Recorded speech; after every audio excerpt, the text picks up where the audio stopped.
ଗୋଟିଏ ଦିନ ସନ୍ଧ୍ୟା ସମୟରେ ମା ଦିନଯାକ ଲମ୍ବା ଥକାପଣ ଆଉ କାମ ସାରିବା ପରେ ଯେତେବେଳେ ରାତ୍ରି ଭୋଜନ ବନେଇଲା ତ ମା ବାପାଙ୍କ ସାମ୍ନାରେ ଗୋଟିଏ ପ୍ଲେଟରେ ତରକାରୀ ଆଉ ଅଧା ଜଳିଯାଇଥିବା ରୁଟି ପରଷିଦେଲା। ମୋତେ ସେତେବେଳେ ଲାଗୁଥିଲା କି ଏହି ଜଳିଯାଇଥିବା ରୁଟି ପାଇଁ ବାପା ମାଆଙ୍କୁ କିଛି କହିବେ, କିନ୍ତୁ ବାପା ସେହି ରୁଟିକୁ ବଡ଼ ଆରାମରେ ଖାଇଦେଲେ।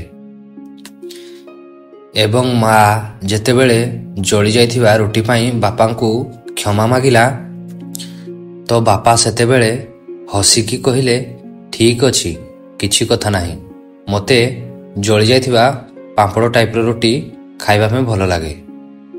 ମୁଁ ସେତେବେଳେ ଚିନ୍ତାଗ୍ରସ୍ତ ହୋଇଗଲି ଏବଂ ବହୁତ ରାତି ପର୍ଯ୍ୟନ୍ତ ଭାବୁଥିଲି କି ବାପାକୁ ଏକଥା ପଚାରିବି ନା ନାହିଁ। ଶେଷରେ ମୁଁ ଅର୍ଦ୍ଧରାତିରେ ବାପାକୁ ପଚାରିଲି କି ବାପା, କ'ଣ ତମକୁ ସତରେ ଜଳିଯାଇଥିବା ରୁଟି ଖାଇବାକୁ ପସନ୍ଦ ଲାଗେ? ସେତେବେଳେ ବାପା ମୋତେ ହସିକି ଉତ୍ତର ଦେଲେ କି ତୋ ମା ଆଜି ଦିନଯାକ ବହୁତ ଗୁଡ଼ିଏ କାମ କରୁଥିଲା ଏବଂ ସେ ସତରେ ହିଁ ବହୁତ ଥକି ଯାଇଥିଲା।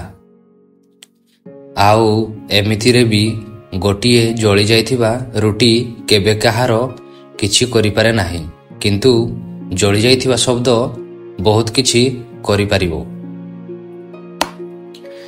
ସାଙ୍ଗମାନେ ବାପାଙ୍କ ମୁହଁରୁ ଏକଥା ଶୁଣିଲା ପରେ ମୋର ଗୋଟିଏ ଛୋଟିଆ କଥା ମନେ ପଡ଼ିଗଲା, ଆପଣମାନଙ୍କ ସହିତ ସେୟାର କରିବାକୁ ଚାହୁଁଛି।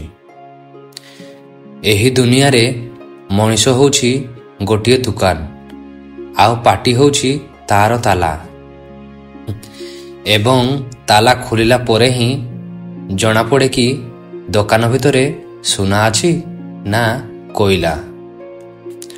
ତେଣୁ ସାଙ୍ଗମାନେ, ଆପଣମାନେ ଯାହାକୁ ଯେମିତି ଯାହା ବି କୁହନ୍ତୁ, ଟିକେ ଭାବିଚିନ୍ତିକି ଶାନ୍ତ ମନରେ କୁହନ୍ତୁ, କାହିଁକି ନା କ୍ରୋଧରେ କହିଥିବା ଶବ୍ଦ ପାଇଁ ହସଖୁସିର ସମ୍ପର୍କଟି ଭାଙ୍ଗିଯାଏ। ତେଣୁ ଆପଣମାନେ ଶାନ୍ତ ମନରେ ସାମ୍ନାବାଲାର ପରିସ୍ଥିତିକୁ ବୁଝନ୍ତୁ ଏବଂ ନମ୍ରତାର ସହିତ ଉତ୍ତରଟି ତା ସାମ୍ନାରେ ରଖନ୍ତୁ।